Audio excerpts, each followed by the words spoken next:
pagi anak-anak, bagaimana kabar kalian? Ibu harap kalian dalam keadaan sehat meskipun dalam masa pandemi seperti ini. Dan jangan lupa terapkan selalu protokol kesehatan dan jaga jarak. Oke, untuk kali ini materi yang akan Bu Eni sampaikan yaitu mengenai buku fiksi dan non-fiksi. Di dalamnya terdapat yang pertama pengertian, ciri-ciri dan jenis-jenis buku fiksi dan non-fiksi. Yang kedua, penilaian buku fiksi serta non-fiksi.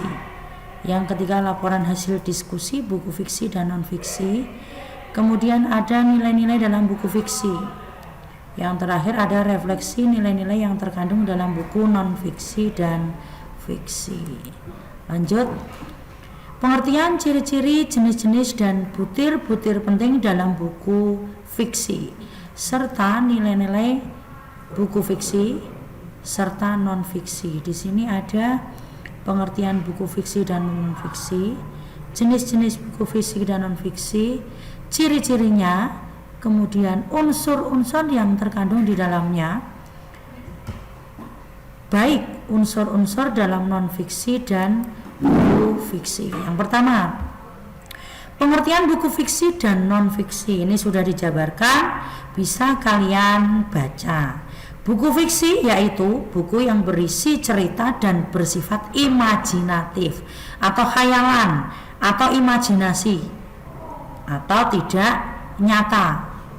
Buku fiksi tidak membutuhkan pengamatan dalam pembuatannya dan terkadang isinya tidak perlu dipertanggungjawabkan secara faktual. Itu buku fiksi.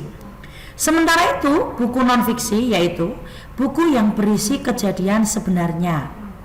Buku non-fiksi berisi informasi yang bermanfaat bagi pembacanya. Lanjut. Ciri-cirinya di sini ada yang pertama, ciri-ciri buku fiksi. Menggunakan gaya bahasa. Gaya bahasa di dalam buku fiksi itu ada banyak sekali. Gaya bahasa itu biasa kita sebut dengan majas. Nah, majas di situ yang digunakan antara lain ada personifikasi, hiperbola, metafora, dan lain sebagainya. Kemudian yang kedua, menggunakan kata-kata bersifat konotasi atau konotatif atau bermakna tidak sebenarnya atau makna kias atau makna tambahan. Ciri yang ketiga, berdasarkan imajinasi atau khayalan. Itu ciri buku fiksi. Sedangkan ciri-ciri buku non fiksi yang pertama, menggunakan gaya bahasa formal atau resmi.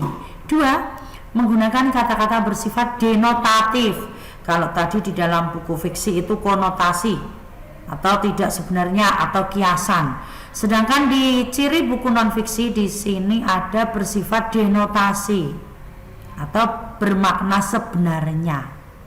Yang ketiga, berdasarkan fakta atau kenyataan atau kejadian yang benar-benar terjadi. Yang keempat, berbentuk tulisan ilmiah populer. Yang kelima, berupa ide baru atau ide yang pernah ditulis sebelumnya.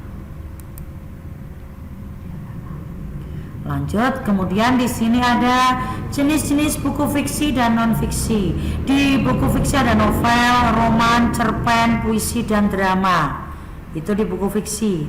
Sedangkan di buku non-fiksi di sini ada buku non-fiksi pengetahuan, kemudian buku pengayaan keterampilan dan buku pengayaan kepribadian. Lanjut, unsur-unsur dalam buku non-fiksi.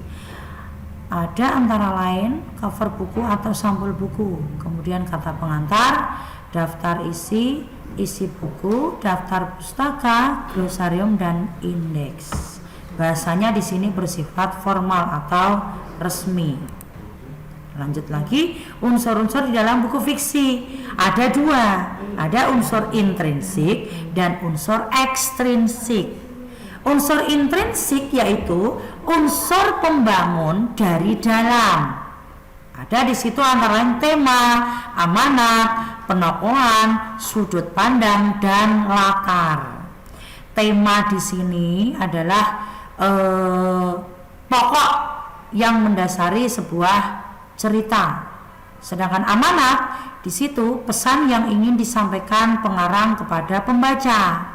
Penokohan di situ sifat-sifat yang nanti ditonjolkan dalam setiap tokohnya atau penokohannya. Kemudian di sini ada sudut pandang. Cara pengarang memposisikan dirinya dalam cerita, itu sudut pandang. Yang terakhir di sini ada latar, tempat terjadinya cerita tersebut, itu unsur intrinsik. Sedangkan yang kedua di sini ada unsur ekstrinsik.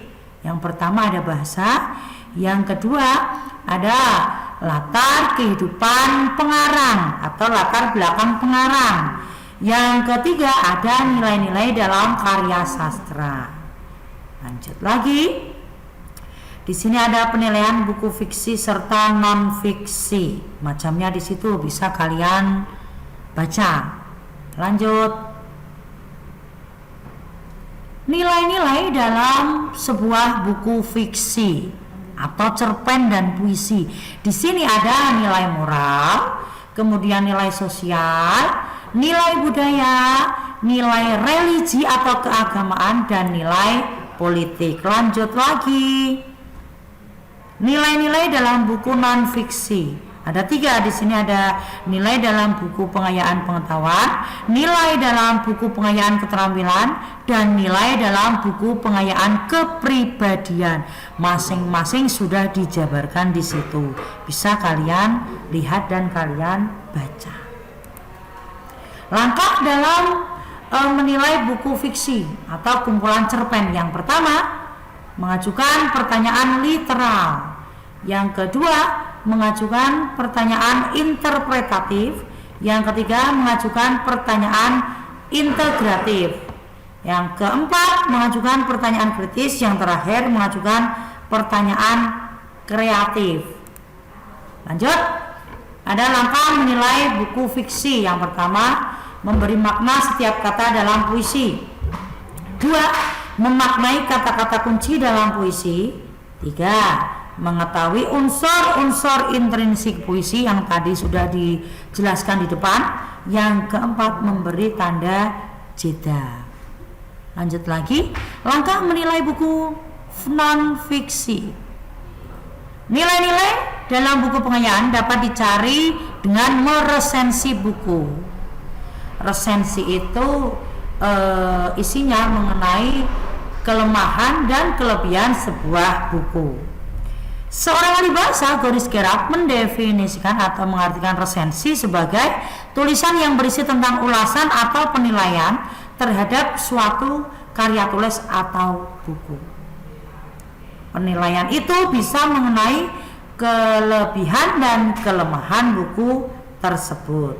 Atau resensi lebih dikenal dengan istilah ulasan atau bedah buku. Yang selanjutnya di sini ada laporan hasil diskusi mengenai buku fiksi dan non fiksi.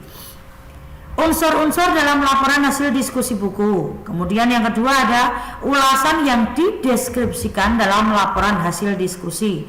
Yang ketiga, penyusunan laporan hasil diskusi buku.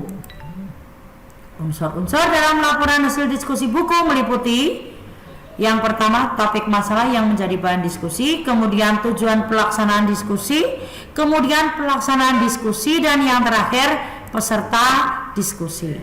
Nah, lanjut lagi, ulasan yang digambarkan dalam laporan hasil diskusi ada 5. Yang pertama, narasumber yang menyampaikan isi buku. Yang kedua, moderator yang memimpin diskusi. Yang ketiga, notulis. Notulis itu bisa juga merangkap menjadi moderator dan bisa juga mempunyai tugas sebagai seorang moderator atau pemimpin diskusi. Yang keempat, editor buku atau pihak penerbit buku. Yang kelima, peserta diskusi. Untuk selanjutnya, di sini ada penyusunan laporan hasil diskusi buku. Ada 3, pendahuluan, uraian diskusi buku, kemudian simpulan. Di pendahuluan di situ ada latar belakang, kemudian tujuan diskusi, kemudian topik buku, lanjut tempat, waktu, dan peserta diskusi buku. Di uraian diskusi buku, di situ berisikan pendapat atau gagasan mengenai buku yang didiskusikan.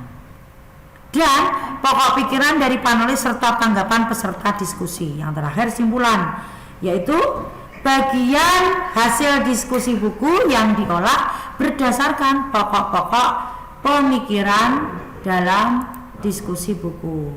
Yang selanjutnya ada nilai-nilai dalam buku fiksi, ada nilai didaktis, kemudian nilai sosial, kemudian nilai budaya. Di situ masing-masing nilai sudah dijabarkan, bisa kalian lihat dan baca, kemudian dipahami. Lanjut. Refleksi nilai-nilai yang terkandung dalam buku non-fiksi dan fiksi. Di sini ada pengertian dan langkah-langkahnya. Untuk pengertian di sini, refleksi itu merupakan tulisan yang merespon sesuatu tanpa sengaja atau tanpa perencanaan. Ciri-cirinya di sini ada tanpa perencanaan, kemudian tanpa kerangka tulisan, cepat dan instan. Refleksi bersifat personal, subjektif, dan ringkas. Langkah-langkahnya di sini ada yang pertama, langkah-langkah dalam menulis tulisan refleksi ya. Yang pertama, membaca buku dengan intensif dan cermat. Yang kedua, merefleksikan nilai-nilai dalam buku dengan pengalaman atau sudut pandang kalian masing-masing. Yang ketiga, menyusun refleksi terhadap buku tersebut. Yang keempat, gunakan kata-kata yang santun. Lanjut lagi.